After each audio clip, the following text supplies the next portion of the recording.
All right, everybody, welcome to another edition of the Leadership and Television Show with your host, Ricardo Rice.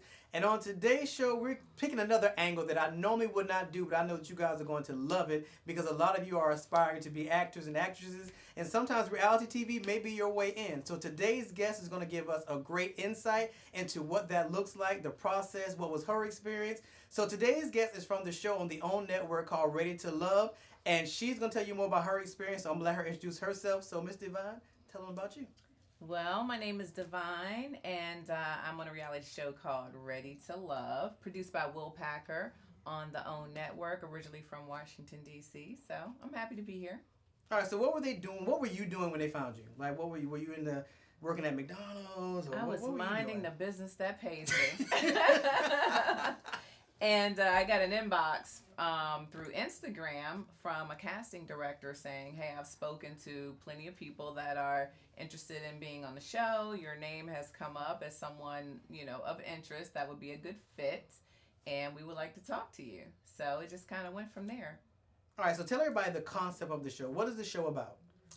The show is called Ready to Love, based in Atlanta, Georgia.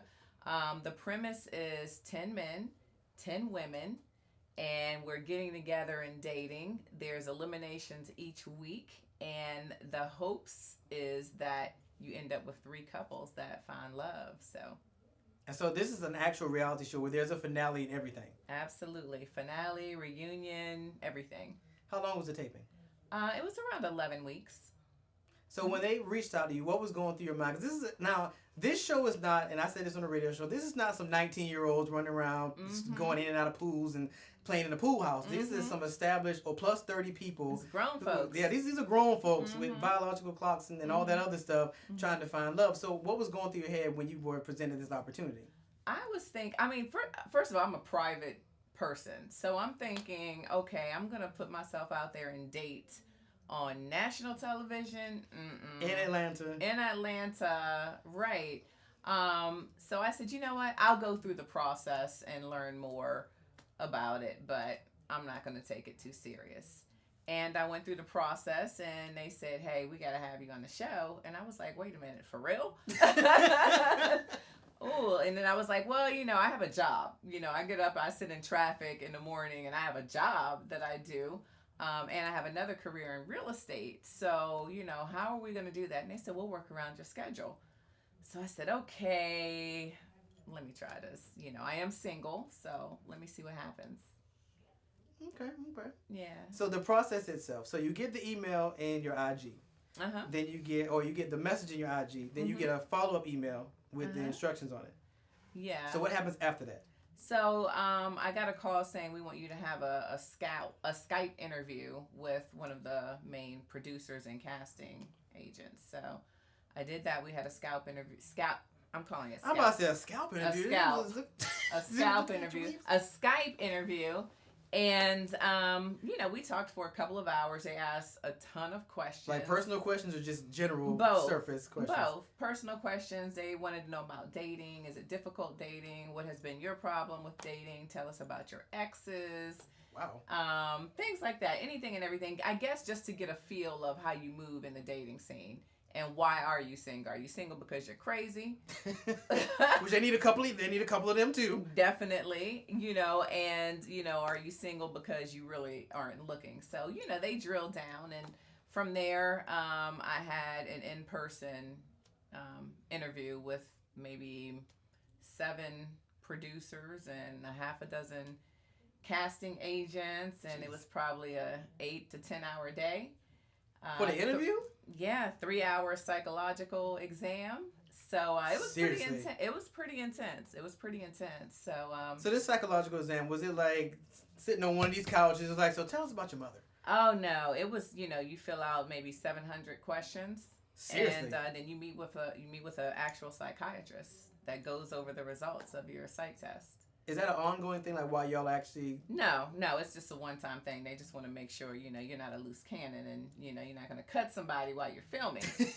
So I appreciate the psychological test, actually. that many questions, though. Like, were they specific to your life type questions? No, or? it was just, just 600 questions. I would say, they ask it different ways just to make sure you can't fake it, pretty much. Yeah, and then you meet with the psychiatrist, and he tells you, you're crazy. You got to go home. I'm sorry. Or they'll say, this is your type of personality. So, it's more to it than just, showing up in front of camera. Well, and I think they get the results and they see, okay, this is this personality. And I think that it's a strategic approach to say we have these particular personalities. This will be good TV. I'm sure they're going for a dynamic. Especially when you factor in that they'll still be looking for love. So you definitely want to factor in people that are receptive to the love process. Right. So you do all that. How long does that process take? For you, how long did it take? I mean, the whole process up to that point took, a few weeks. Yeah. So then you get the call back and they say, we would love to have you. Yeah. Mm-hmm. Y'all get paid for this? I'm just curious. Do they pay out for this? We're compensated. Okay. I think we were all I mean, when people actually do this for free, for publicity, goodness. I mean, look, people trying to stretch that 15 minutes of fame to about 30. Man, I've seen it happen. Like, it's something you do. Yeah. All right, so you get the call. When you get the call, what are you thinking? It's like, I didn't think these fools were going to call me. Am I really going to do this? Yes. I was like, wait, what? And then I was like, oh, no, I really wasn't serious. Yeah, you got to find someone else. I got to go to work Monday. And they were like, wait, what? What do you mean? So, I said, let me think about it. And I talked to a couple of friends. And, I was like, let me just go ahead and do it. I'll try it out.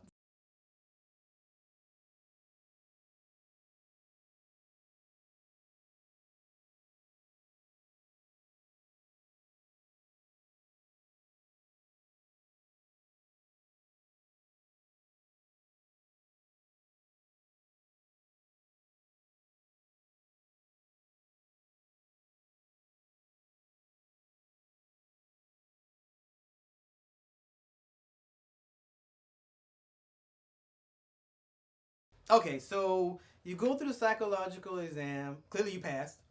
And they decide that they want you. So they make the phone call. And they say, we want you. And what happens from there? I said, let me think about it. So I thought about it. And I said, okay, I'll do it. And they sent over a contract. I had someone take a look at it. And was it a long contract? It was. It was. It was a long contract. So is that something, in your advice, is that something that they should have a lawyer definitely overlook? Oh, yeah. I think you should have anything that you're going to sign, you should definitely have a professional look at it. Okay, but one, you're in real estate, one, we're smarter than the average bear. So for the average Joe, in this situation, is it something they definitely should have looked over? Yeah, especially, I mean, more so because they're the average Joe, because they're not familiar with the jargon and, they need to know what they're getting into. So was your lawyer a regular lawyer or entertainment lawyer? It was a regular lawyer. Huh. And that worked? It did. Okay. So, because I was concerned about the jargon. Would it be entertainment jargon that a regular may or may not know? Yeah, it was, after I looked at it, it was just pretty much, I just had a few questions on a few, paragraphs. And so had a regular lawyer look at it. Okay. Yeah. All right. So you signed the contract, send it back. I was going to say they flew you out, but I forgot they filming in Atlanta. So there was no flying out. Tell me about life. So what happens to your life while you're filming this? This is what, 11 weeks? Yes. This is 11 weeks. Do you have kids? I do. I have an adult kid, so okay, the kid wasn't a factor. Yeah. So what happened to your life during these 11 weeks? Oh my gosh, exhaustion. I mean, I have a day job. I'm in senior management during my day job, and I'm, in real estate sometimes, some evenings and on the weekends. You're real. Yes. You're a real so, person. I mean, I'm thinking I was probably getting maybe 2 to 3 hours of sleep. A day or a week? A night. Oh. Yeah, maybe 2 to 3 hours of sleep a night. I would go to work, and then change at work, and then rush and film maybe starting at 7 and would be done at maybe 1:30, get home by 2, in bed by 3, and up by 5 or 6 to go to work the next day. So you had to factor this into your daily routine. Oh, yeah. It was very demanding. See, the perception is that you stop everything and just kind of go away for those 11 weeks. Yeah. And kind of put it on pause. Yeah, no, the bills didn't stop and weren't on pause. So, yeah. All right, so they start filming, and what were you in for? Did you have any idea that what happened was going to happen when they started filming? with these long days and how it actually panned out? I had no idea because, when you're looking at it on television, a scene is maybe 4 minutes, 5 minutes. So you're thinking, okay, let me just go ahead and show up, drop this 5 minutes off, and then I can get on my way. No, that's not the case. I mean, a scene could be anywhere from 2 hours to, 5, 6, 7, 8, 9 hours. But Jeez. and it may not get aired, but if it does, it might only be 3 minutes of that. So, it's a lot of work behind the scenes that goes into it. So you have to account for the scenes that they are going to see and the scenes that they may need, but decide later on they don't need. There you go. Exactly. Jeez. So an average day for you, we're looking at, 11, 12 hours a day? 14? You mean including the day job or just Yeah, just the let's 20 say both. 20 hours. 20 hours. Yeah. And I mean, a couple of times I wouldn't be filming, so I would have that day off. So it just varied. We scheduled, but I typically film maybe 4 or 5 days a week. So were most of your castmates doing the same thing, or some of them actually took off for the 11 weeks and just kind of shot? No, most were doing the same thing. Really? Yeah, there were a few that have their own businesses, so they're a little bit more flexible with their schedule. But for the most part, we were in the paint. All right, so you've gone through let's walk this back. For those that are really thinking about this, I want you to really see what this looks like. So you get the initial message in your IG. Mm-hmm. You get the follow-up email to show you it's real. Mm-hmm. You go to all these exams and evaluations. Yep. Then you get the call back to say that you actually want to do it. Mm-hmm. Then they start the filming. You film for 11 weeks? Mm-hmm. 11 weeks. Yep. And then we get to the finale. Correct. So we get to the finale. Uh-huh. So did you go in with a strategy? Because you were going on a love show, and I'm sure they told you guys, okay, well, the objective is to get to the end and be one of the couples. Did you have a strategy? I didn't have a strategy until I understood the process. So, going in with a strategy, no. But I had a strategy going in once I understood the process. And the strategy was just be myself for the most part. All right, so for those that have not watched the show, I don't want to say character because it was you. Right. But her personality Yeah. was something of very interest. She was definitely a character on the show.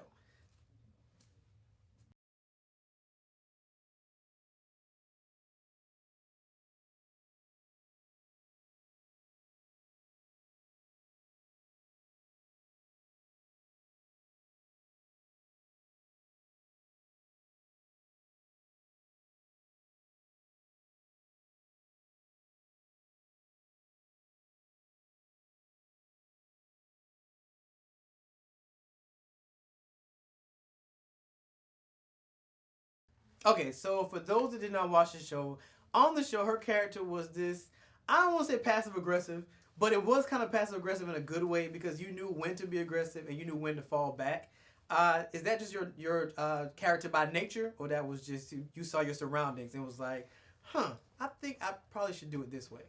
Yeah, that's my character normally. So that's, I just have a passive aggressive personality, but it depends. You move with what's going on around you.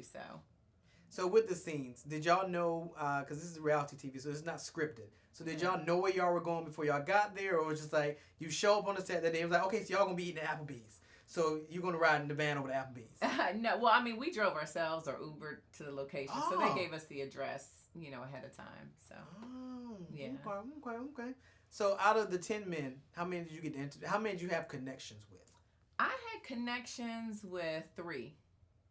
Who were the 3? I had a connection with, my main 2 connections were London and Brent. The third one, that was a connection for 10 minutes. Probably wouldn't even need to be mentioned. But watching the show, my connections were mainly with 2 men. But I dated multiple guys on the show, but a lot of times it doesn't get aired. So from the viewer's perspective, my connection was with 2 people. So let's get into editing, because the magic of editing. Oh, yeah. So what did you learn about editing? Like, when you're in reality TV, because we see this all the time, and they show you a fast forward clip of next week, and they typically show you something that's going to make you want to watch next week. That's true. What did you learn about editing? I learned editing is like magic. I mean, it's it's funny because I would hear, when I watched the reunion for season 1, I would hear everyone say, "Oh, that was edited," or "It was editing," and I'm thinking, yeah, that's a cop out, because you can't edit, you can only edit what you're giving, what you're presenting. And that's not necessarily the case, and I ate my words after, watching the show, and I'm like, wait a second, you can edit a lot. There's a lot of creativity that can be produced from editing. So, you can, you really can't edit someone's personality, but you can edit how someone is perceived for the most part. But the personality is going to come through. You can't edit that. But the perception that the viewers see of you, that can be edited, because they can only show, they might show your bad sides, your bad moments, and that might be the only thing they show, and not show your good moments. So, now you're the bad guy when you're actually in real life the good guy. So, jeez. Yeah. So when you look back at it, were there a lot of moments that you were like, that's not even what happened? How do we even get there? Do you have any say so? Like, once it's all... No. You really, I mean, with reality TV, you really don't have control over your narrative. You're there, and, you're in the moment, and, you're being yourself, but you don't know what the outcome is going to be. So, that's the risk. That's the downside of it, that you don't have control over your own narrative. Were there any other cons? Because that's a big one, because, you still have to live once this is over with. Yeah, and if you decide that you want to do acting or something of that magnitude, and this is the only real you have, then this is everybody's perception of you. Are there any other cons that you feel from doing reality TV? I would say that's the main con. That's a big one. That's huge. Like, that's huge. So I didn't have any other cons, that I can speak on in terms of being on television, but that's the main thing, that you don't have any control. So, were you happy with what you saw from yourself when it was over with?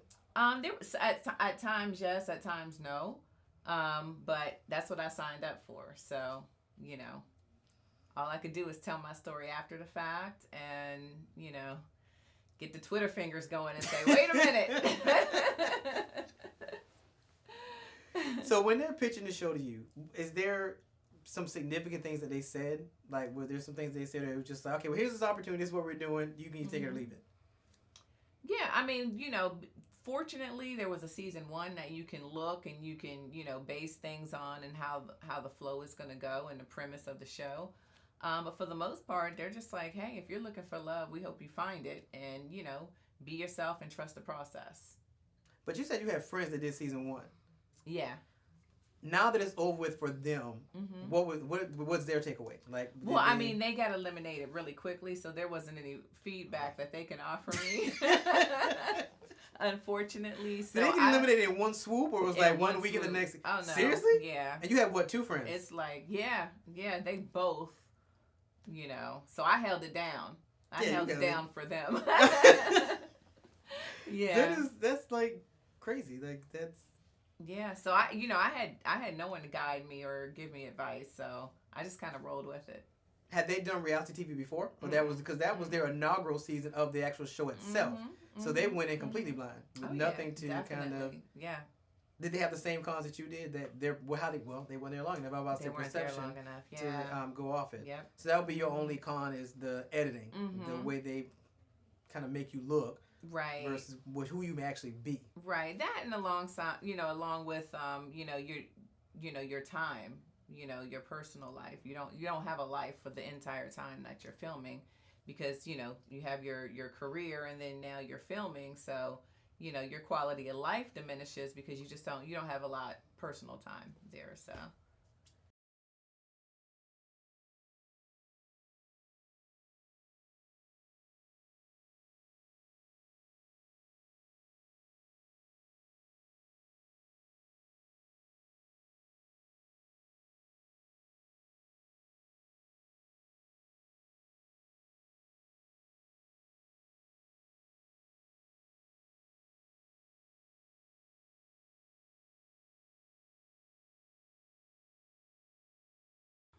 All right, so on the side of pros, we talk about the cons, the editing, the way they want people to perceive you, which we all know there has to be a villain because people won't watch a show without a villain.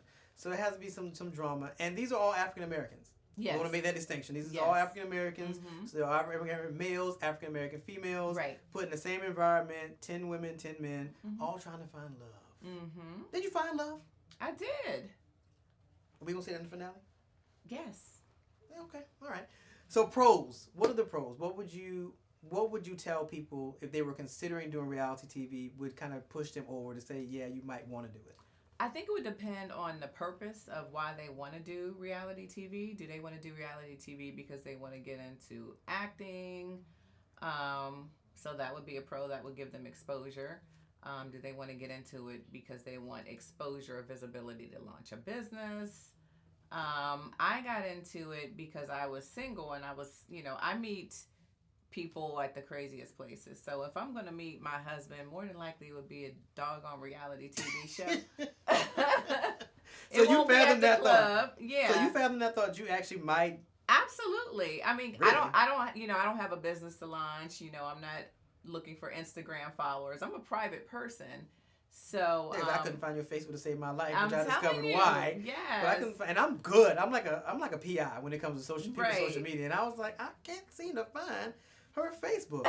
But I was like, I can't see. I did find a page, right? But I don't know if it was you. I tagged somebody. It had your pictures on it. Probably wasn't me. It was catfish. Okay, well you might want to look into that. Mine was a catfish. Mine was a catfish. But yeah, you are pretty private from what I've seen. So. Yeah. So because I'm in corporate America, so I have to protect my image. Absolutely. And so forth. But yeah, I was in it to, look for love, and the outcome was great. I ended up being one of the final couples. So, I accomplished what I set out to accomplish. So. Which is funny because they had a couple of coming to Jesus moments with you in the beginning, and you were just like, "If I go home, I go home. I'm good." You have to see the show. Like I had a lot of moments like that, and they didn't air it because they were like, "Yeah, you were a little salty. You were just a little too nonchalant, a little too real." Because I think I saw that first one, like in the first 2 or 3 episodes, you were just like, they came and talked. You was like, "Look, if I go home, I just go home. I'm good with it." I was like, "Wow." There was an episode where I said, "Hey, because I'm not." I don't know how to be fake. So if I'm not attracted to a guy on the show, I can't just pretend so I can get voted and stay longer. Because, okay, you're keeping me on the show, but now, what I have to choose from, I'm not even attracted to. So what's the point? Just send me home if that's the case, You made no calls about it. You definitely made sure they do that every time out the gate. Yeah. But that is also a part of the actual show that they were able to... the power was shifted between the two of them. So the men got to send people home, as well as the women get to send people home, which is apparently not something they did in the first season. That's correct. Yes. So y'all had that power to, and they brought y'all together as a group, and to watch them interact as a group was actually really funny. Yes. Because they'd be like, okay, he'd be like, Tommy would say, well, who do you like? And they'd be like, well, we like this one, and he'd be like, well, who do you didn't like? And they'd be like, well, we didn't like this one, and everybody had an opinion. Yes. And it was most of the women. Yeah. Literally, it was more the women. And then it was the episode where they visited families. Yes. They went and visited families and girlfriends. I think that's the last episode I actually got to see. Was when, not Marco. What's his name? Not Marco. Mario. He went to meet, was it Reva's friends? He met 2 women's friends. Because this one had Erica from Love and Hip Hop was in that set of friends. So that's Reva's friends. He went to be Reva's friend, which I like Reva. Y'all are friends. Yes. You and Reva are friends, which y'all had the most class and sophistication, so that does not surprise me. But Erica from Love and Hip Hop was actually in that set of friends, and they ripped him to shreds. And I was sitting there like, wow. They really did a number on him. Yeah. He held up well, but they did a number on him. So it was cool. All right, so after it was over with, what has life been like now? Now that the taping's over with, the show's over with, what is it like for you now? Oh, it's been crazy, actually. I didn't expect, I might be out somewhere and then someone says my name and I'm like, okay, do I got to pretend like I know you, or do I actually know me from TV? Right. So, I guess, because I'm tall, I have a very recognizable I told look. you, and you're kind of pretty, so that's going to be a factor. Let's not downplay that. Yeah. You're tall. I'm very easily recognized. So, it gets a little crazy sometimes. What about social media? So has your social media ballooned? Yes, out of control. Really? It's and it's to a point so I have to keep my phone in my hand a lot. Really? Yeah, I have to check my social media because sometimes people will put nasty comments there. So, you know, you want to make sure you delete certain things ahead of time. I can't go out and, you know, my slides in a bonnet anymore. Those days are over. Because people want pictures. You probably shouldn't have been doing that anyway. People want pictures. So how do you feel about it? Like the fact that people want to approach you and take pictures and have conversations, because you're a private person. So I mean, how do you feel about I'm a people person. You know, I've been in sales my whole career, so I love people. So I'm okay with that aspect of it. Right. Yeah, I just need to be on point when I'm out. That's the only thing. Yeah, so that means you have to have like full makeup and you know. Yeah, I don't do all that, but you know, just that should go along with it. You should be on like fleek, like 100% of the time. Yeah. That's a no. No.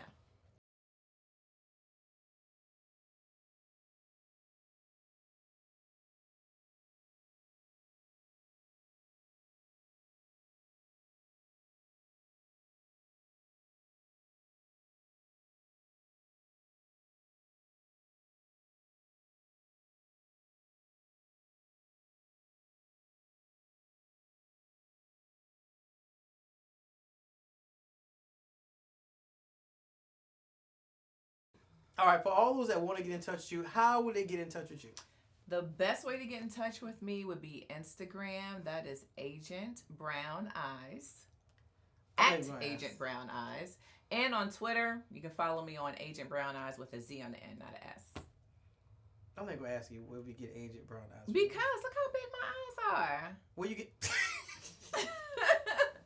But people are like, are you a spy with those big eyes? So Agent Brown Eyes.